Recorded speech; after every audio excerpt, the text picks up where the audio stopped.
Hello everyone and welcome back to the New York Empoleon's Week 3 Team Builder of the GBA Season 10. We are here this week, joined with Yahoodles. I guess I should have just said I had one person in my front office. Unfortunately, this week has been very tough on everybody. More information about what was tough in my week will be released in the battle tomorrow. But Joe was supposed to join me for this mock. His house got power surged yesterday in the lightning storm, and or in a lightning storm, I guess, not the lightning storm. And his computer got fried, so he can't use his computer right now. Don't know about a Switch, but didn't want to like add any stress to him. So Yahoodles is back, despite Yahoodles having a concussion.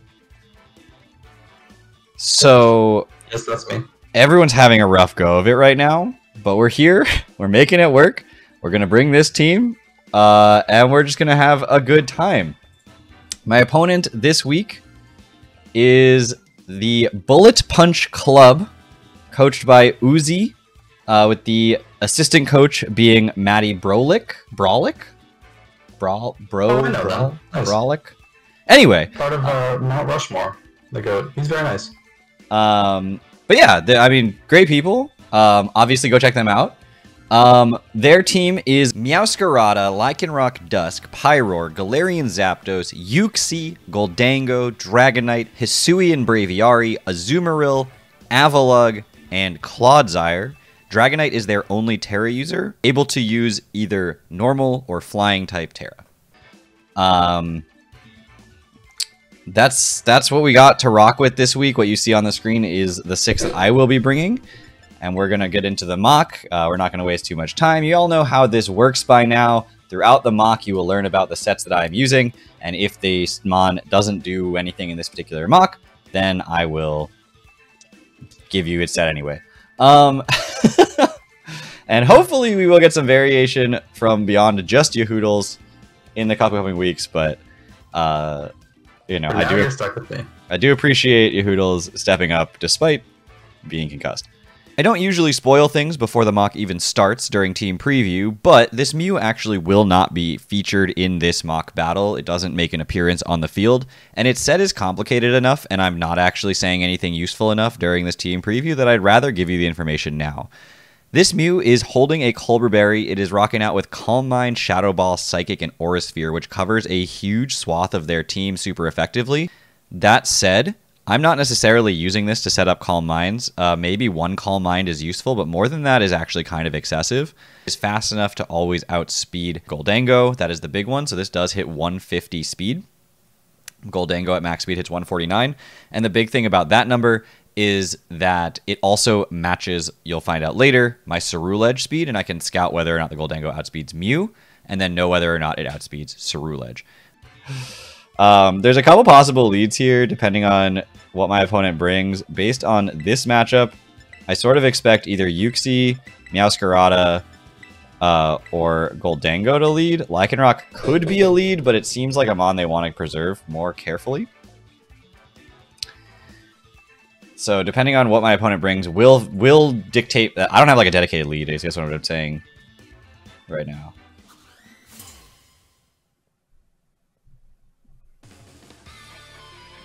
But we're gonna get into it. Oh my goodness, it's Marth. I get the reference because the voice actor was named Spike, and Fortress is Spiky. Good nickname. As simple as this fortress may appear on the surface, it's anything but simple when thinking about how much work went into this set. The EVs, admittedly not that much. It's max HP, max defense, because I'm worried about the ability to take physical hits from things like Dragonite, Azumarill, and other physical threats. That said, the item flexed back and forth between boots, Rocky Helmet, and a variety of other things, but ultimately what I did settle on was Rocky Helmet because it's most often taking a knockoff from something like Meowscarada, and that is going to be an item that at least gets me some value in the midst of a knockoff. If it doesn't get me any value in the midst of a knockoff, hopefully it hits me a U-turn or something like that. But Rocky Helmet is the only item in the game that is useful when getting knocked off. Beyond that, its moveset also went through a variety of changes. At times I had Reflect, at times I had Gyro Ball, at times I had no rocks but spikes, at times I had T-Wave, at times I had Iron Defense with Body Press. Ultimately, these are the 4 moves that I went with. Body Press is the best offensive option it has. Volt Switch is good momentum. Rapid Spin is good utility. And Stealth Rock is valuable this week because getting chip on things is super important. I think this is a very, very versatile Fortress set, and hopefully it plays that way in the match. And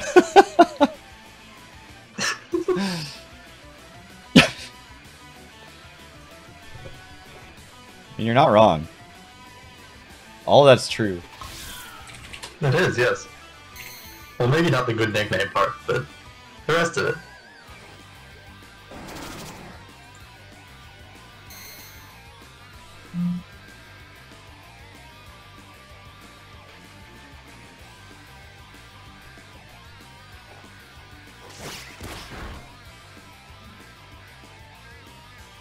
All right.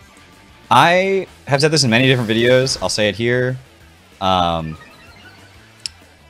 If you know you're going to get knocked off, just slap a Rocky Helmet on the Mon. At least you get something from getting knocked off.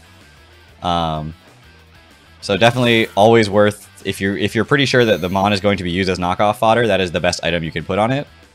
The only exception to that being if the Pokemon is weak to Dark, using a Culber Berry is obviously valid, but like basically any other time, if that's your Mon that you're going to get knocked off, Rocky Helmet's always worth putting on.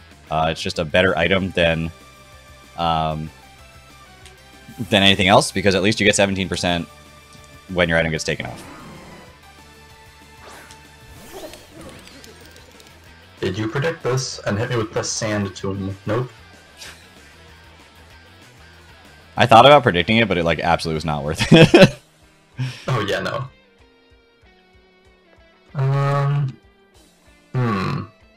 What are you gonna do here?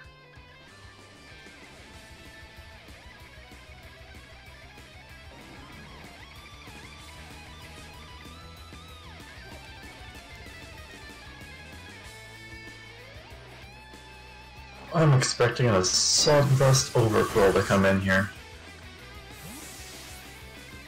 I didn't actually think I would outspeed. Thought that I'd be taking that hit there. That's interesting. I have to now make a decision. Forgot about the fact that I was +2. Yeah. So your options here are Shadow Ball, Make It Rain, and maybe Power Jam. Those are like realistically the 3 things I could see getting clicked here. If you're going to click an attack, you obviously also could click, you know, some sort of setup option. I clicked V-Create on the Fortress, expecting to outspeed. Oh, true. But you were Scarf max speed. Yeah. Item changing. +2 from Rapid Spins. Yeah. That did some good damage. I like that. Yeah, I kind of wanted Fortress to take that hit, I'm not going to lie, but here we are. Yeah. What is your investment? Oh, you're offensive. Garchomp this week is rocking the Choice Scarf. 3 weeks, 3 different items. I love that about this Mon. It can do basically everything. And Choice Scarf overtook Eject Pack as the item of choice this week, although Eject Pack was definitely something that I considered alongside Draco Meteor to give me momentum. But spamming Outrage seems so strong this week, and not needing to worry about using like a minus defense or minus special defense nature was very helpful in terms of calcs. This thing's spamming Earthquake left and right as long as Dragonite has Terra'd or the Uxie is gone. As long as those are alive, Crunch is pretty free. Crunch is great against Goldango. It hits Uxie super effectively, and it's just going to give me damage on everything, which is super valuable to me. Poison Jab is good for the Azumarill, and its Scarf will allow it to continue to outspeed Dragonite even when it gets to +1, which could be incredibly valuable later on in the game. Now, as you saw already, this took a hit here. My goal in the main game is to keep this healthier. That way it can take an extreme speed from a +1 Dragonite in a pinch if it has to. Otherwise, this thing is just a train. It's going to run house, and it's going to be awesome this week in this match. That's offensive.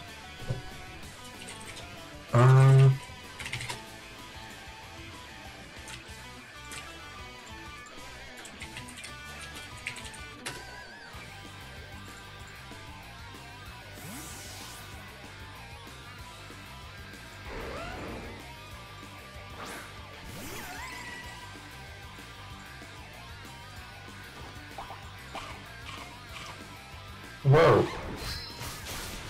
Oh, that did literally nothing. Good job. That's an unbelievably little amount of damage for that to have done. That's wild.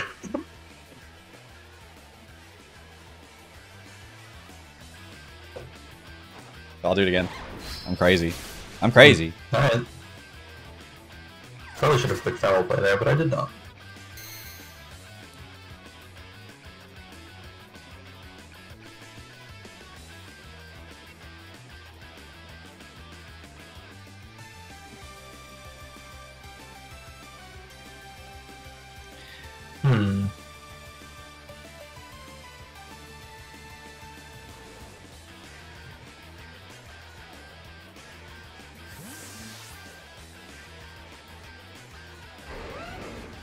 Alright.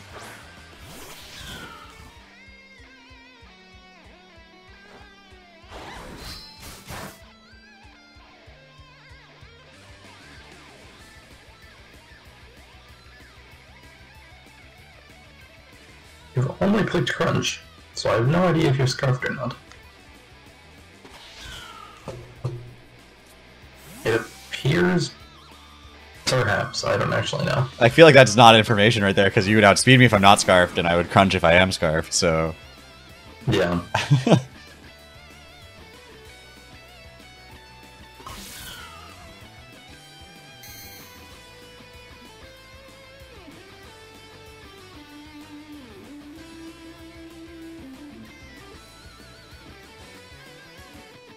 Oh, that's a really good point, post-com gold. Good one. What? I just complimented post-com you for a really good point. That's not going to be annoying to edit in or anything. Oh, no, not at all.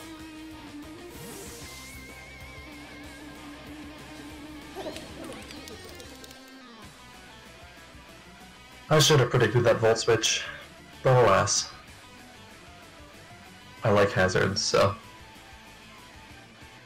I'm willing to suck up some chip on my cheese string.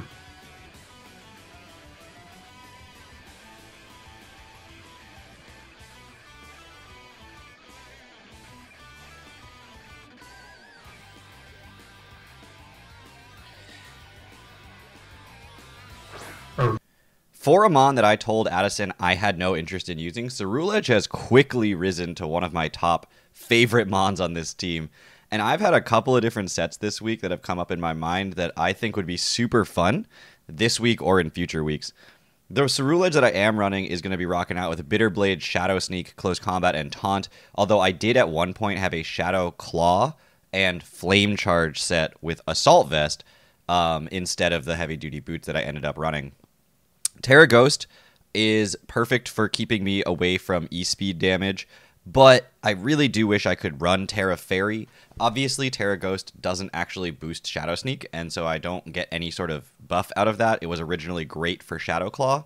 That said, Bitter Blade is going to help me a ton against Goldango, and Close Combat is good for anything that is going to be weak to it. Lycanroc, Dragonite, tons of options that are weak to Close Combat. Sneak is very useful for things that have a Scarf, or things that are going to naturally outspeed Cerulege. That said, Cerulege has Taunt and has enough speed to guarantee outspeed Dragonite. It also has enough speed to guarantee outspeed Goldango by 1 point, but that's not why it's running that speed. Taunt keeps it from Dragon Dancing. That's so important this week, and even if Cerulege goes down for it, I can get something else in on a neutral Dragonite, scare it out, get extra chip with my Stealth Rocks, and go from there. Close Combat obviously bodies a Terra Normal. If it goes Terra Flying, then Bitter Blade into Shadow Sneak has a chance to kill after Rocks. And otherwise, if it just stays as Dragon Flying type, then I can just sneak it. It's going to have to go for an attack. It's going to trigger Weak Armor. I'm going to outspeed it. So even if the Taunt wears off and it does have the chance to get Dragon Dances, I'm going to be able to kill it. This is so important in conjunction with Overquill and Garchomp. And again, we'll talk about the Overquill later on in the battle, but you'll see how I'm going to make that work in the match itself. Rune Sword. Interesting. Got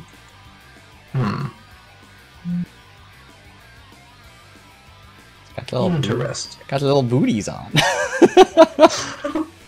Little booties. Those booties invalidate my entire strategy. I love it. Nice 10-8.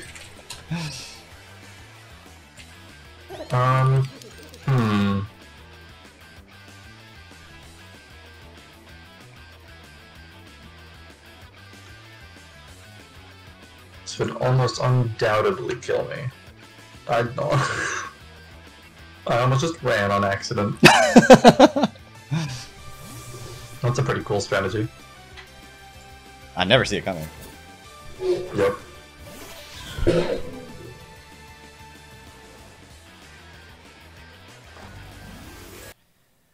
Overquill and Cerulege are going to pair up for a very specific don't get swept by a Dragonite purpose. Overquill is going to be rocking out with Haze. That way, if Dragonite does go for a Dragon Dance, I can get it back to neutral. It forces Dragonite to kill me.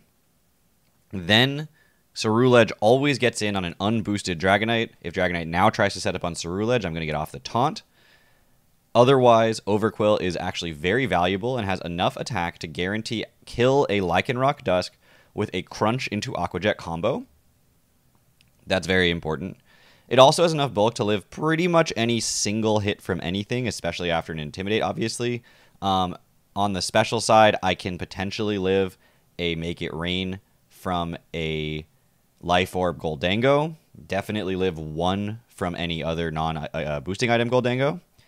And I have enough offensive investment to KO that with Crunch if it's not HP invested. If it is HP invested, then Rocks plus Crunch plus Aqua Jet should take it out. If they're running a faster Goldango, Crunch kills. If they're running a bulkier Goldango, Crunch into Aqua Jet alongside Rock Chip should kill.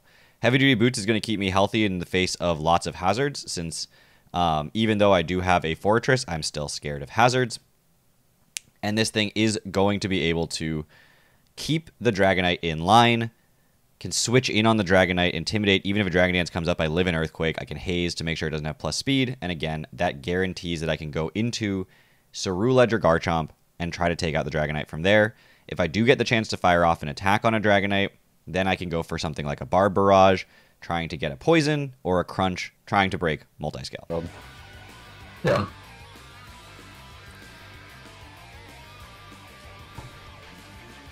This time I won't outspeed you. Probably. Little do you know, I'm running max speed Fortress. Which still might not outspeed you. Scarf max speed. I wouldn't give too much away, but yeah, I won't. You know that +2 outspeeds me. Yes. Oh, I figured it out. I figured it out. What is my exact EV spread? You are max HP. You have good start. 24 speed EVs. Good start. Yep. 196 special attack. Interesting.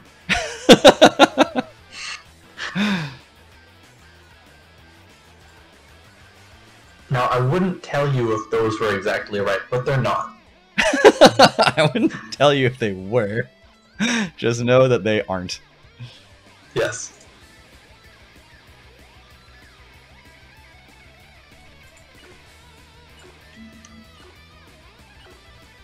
I still don't understand why these people in the background are so excited for us just standing there. Oh, hey, Engage. How's it going? Alright, I have some cool Greninja art, but I'm going to save it for next week because more important than any art, more important than anything else, is proof that I will have a Battle Bond Greninja that is the correct set, and this Greninja is the exact Greninja I'm going to bring to the game. We're looking at it now. Its EVs are right, its moves are right, its ability is right. It's in English, so it's not obviously Battle Bond from a Japanese naming perspective. Everything's correct. Could not explain to you what happened that first time, but we got it right this time, and we are ready for this match. So I'm just going to go over it in its entirety while the video is playing out, because I just think it's not worth putting anything on the screen.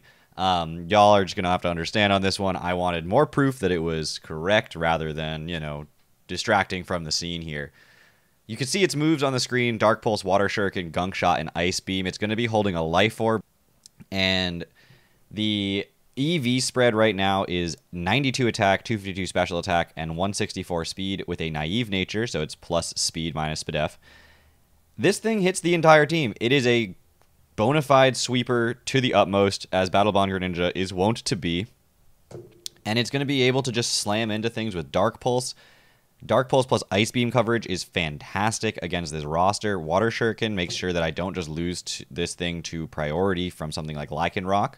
And Gunk Shot hits the Azumarill. Otherwise, there's really nothing to say about this. It just does exactly what you'd think it's going to do, and I expect it'll do that in the battle too. That's just how this Greninja is designed, and it just has so many opportunities against so many different Pokemon that are even at like 50 to 60% HP to come in and get a kill, get up Battle Bond, and go from there.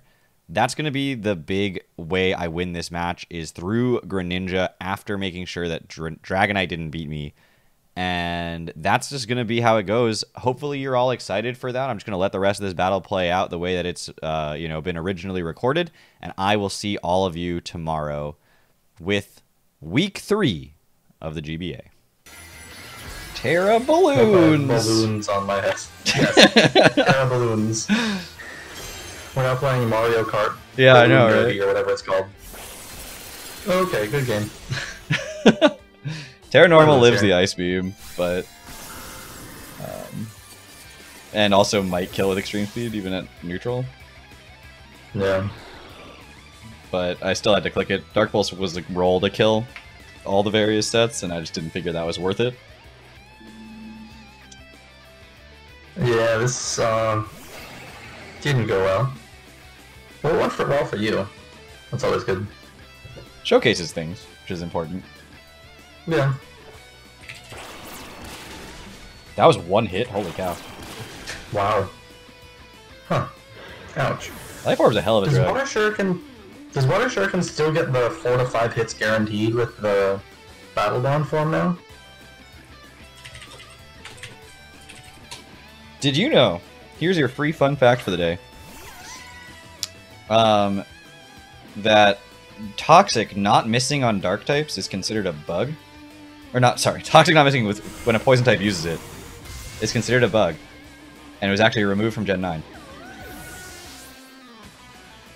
It was? Wait, what? Poisons can miss Toxic now? I'd have to I'll double check that, but I'm pretty sure that I just said a fact instead of like a lie.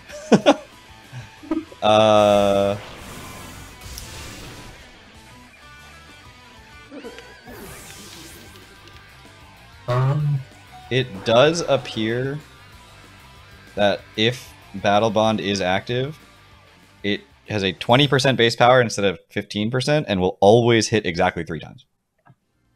Oh, weird. Alright. So it's like Technician boosted Bullet Punch or something like that. Yeah. The battle will be tomorrow. 24 hours after the release of Teambuilder is the release of my battle, so whenever you see the Teambuilder go live on whatever day, if it's Saturday, then Saturday, and it usually will be for the rest of the season, but then the battle will be 24 hours later on Sunday. So definitely keep an eye out for that. We are currently 1-1 this season, and we need to pick up a W here this week, or at least some points, if not a win. But it is a home game, so I do want to pick up those extra points if possible. But that'll do it for me. Anything else you want to add, Yahoodles, before you go? Don't headbutt cars. You heard it here first, folks. Don't use headbutt on Revavroom. Take care, everybody.